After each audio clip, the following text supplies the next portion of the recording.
Tim Cook is trying to steer this giant Titanic of a ship, which is Apple, into being more of a services company that relies less on hardware. From an Apple fan's perspective, it's less exciting because we always love our hardware announcements. We love talking about new iPads, new Macs, new iPhones, watches, everything. And them talking about why we should now pay them on a monthly basis for more features is less exciting. So I decided to challenge myself and figure out 3 services that I wish Apple would enter. These are not hardware related services that could potentially be huge revenue streams for Apple that I think they could do really well and would honestly get someone like me excited for Apple to talk about monthly subscriptions again. Let's begin.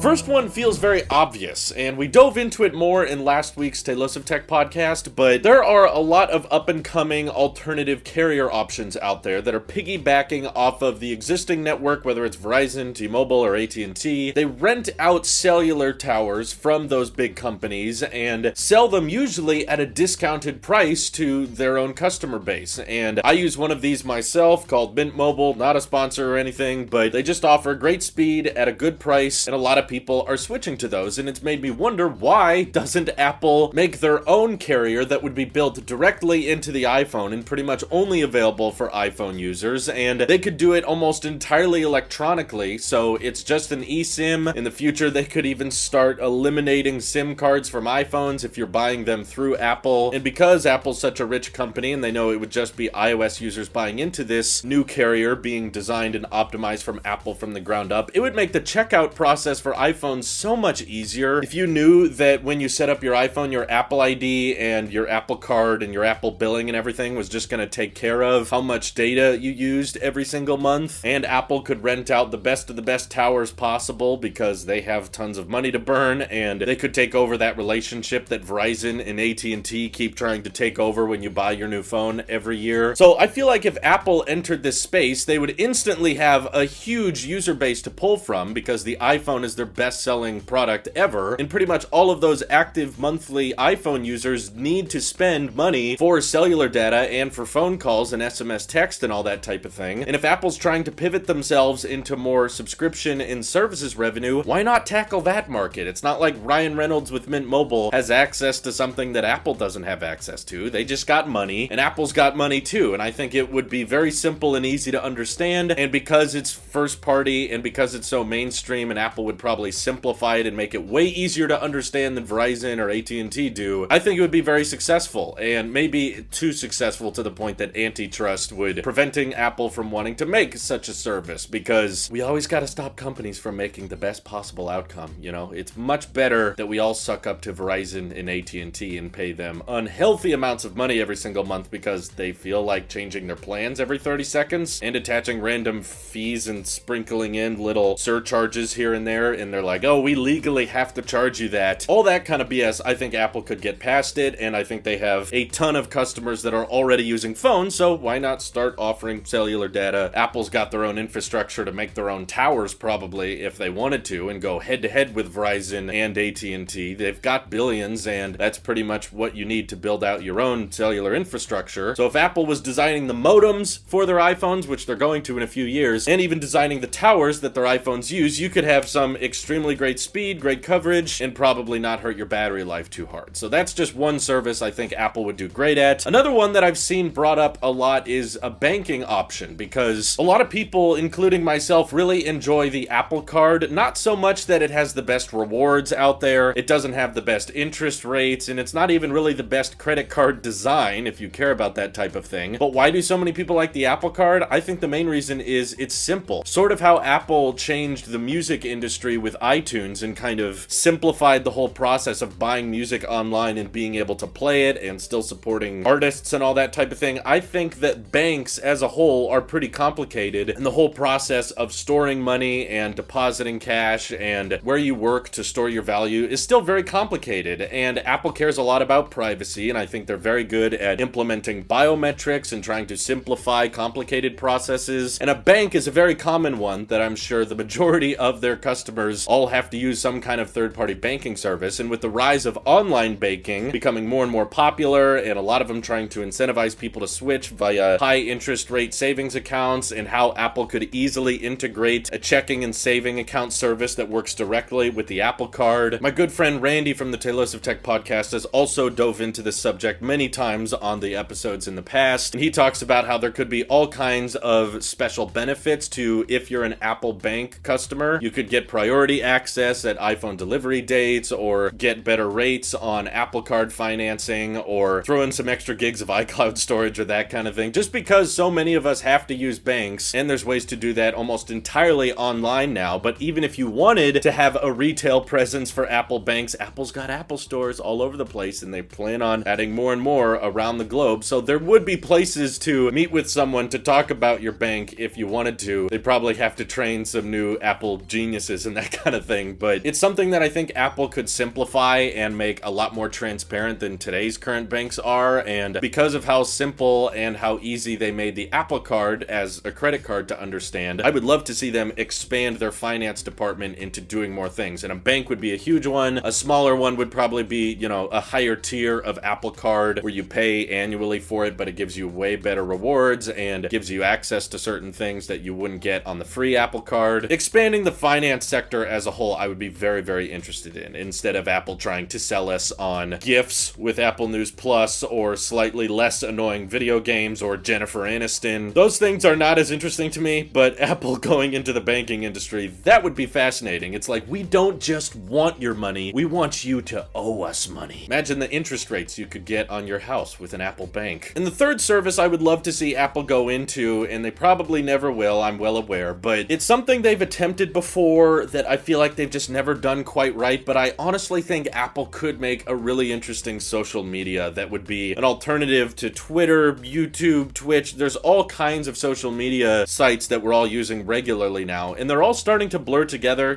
Twitter is getting into more live streaming and Twitter Spaces and that kind of thing, and YouTube is letting people do short videos now, or putting more of an emphasis on live streams, or letting you just post updates via text. And because of that, and the fact that all these social medias have different unique ways of sucking, Twitter doesn't want to have an edit button and they want to compress the crap out of videos, and YouTube makes their text fields very bizarre, and their YouTube Shorts algorithm kind of suck, and they love changing things that no one asked them to change and that type of thing. I think Apple could make a platform that's not like Apple Music Connect or iTunes Ping, where they try to build it directly into the music app and make a social media with a huge emphasis on music. I think that was honestly one of the reasons why those services didn't work out, is because music is so individualistic, and they didn't want to give their social media a dedicated app or a separate website or something. They always tried to piggyback it on top of something they were already using, and I think they could actually have something good if they made it a separate app, if they made it an actual website that, yeah, both Android and iOS users could use alike, but Apple could just acknowledge that, there's powerful companies like Facebook and Google and Amazon that don't care as much about your privacy as we do, and there's not many alternatives out there, and up-and-coming startup social medias have a hard time getting eyes on them and getting adoption rates going forward, whereas Apple has a lot of marketing power. They have a huge fan base and a ton of people using their products, so if they announce their own social media that let you upload really high-resolution, HDR videos, and let you post text and pictures and that type of thing, and they could make money, obviously, through promoted ads, sort of the same way Twitter and YouTube does, and started becoming a YouTube alternative so that people could upload their content there and monetize it, and kind of piggyback off of this TikTok trend up and coming, and maybe having some kind of Clubhouse/Twitter Spaces feature, which seems to be really popular right now, allowing for live streaming. I'm sure it would be a lot of money spent up front, but because I feel like there's not one platform that's doing everything right, and they all kind of compromise on security and privacy, or having really stupid rules, I feel like it's a perfect time for a big company like Apple to enter the space with their own social media. And I know that most of the time when big companies try to do their own social media, it doesn't work, but I just think that Apple probably has a chance at making something really, really different, and having a big emphasis on privacy, and making the CPMs for content creators really, really good. And because there's such a huge fan base of Apple fans already across all these different platforms, all of us people on YouTube or Twitter or whatever would be really happy to switch over to something new that lets us edit our posts, or lets us upload pictures pictures on an iPad, looking at you, Instagram, and lets us have our privacy, unlike Facebook, and lets us have reasonable monetization rules, unlike YouTube. There's all these individual issues with different social medias that it would be great to just have one that kind of fixed them all, and I don't know what they would call it or how they would brand it, but it's something that I think the world really needs, as social media is not going away, and I think there's major problems with all of them, and Apple, I think, could make a really compelling alternative that a lot of people would consider switching to by trying to fix all of the problems that all of these different social media sites have. And I'm well aware most of these services I talked about today would probably never happen simply because Apple doesn't want to get accused of being a monopoly, and maybe some of these services I talked about would be so successful that Apple would be accused of a monopolistic practice. But I thought it would be an interesting challenge nonetheless, because I'm not really a fan of Apple becoming more of a services company, but there are definitely some services that I think they could do really, really well. So what services would you like to see Apple get into that they're not really currently in right now? Feel free to let me know down below. This is your Apple Sheep here. I'll see you guys in the next one.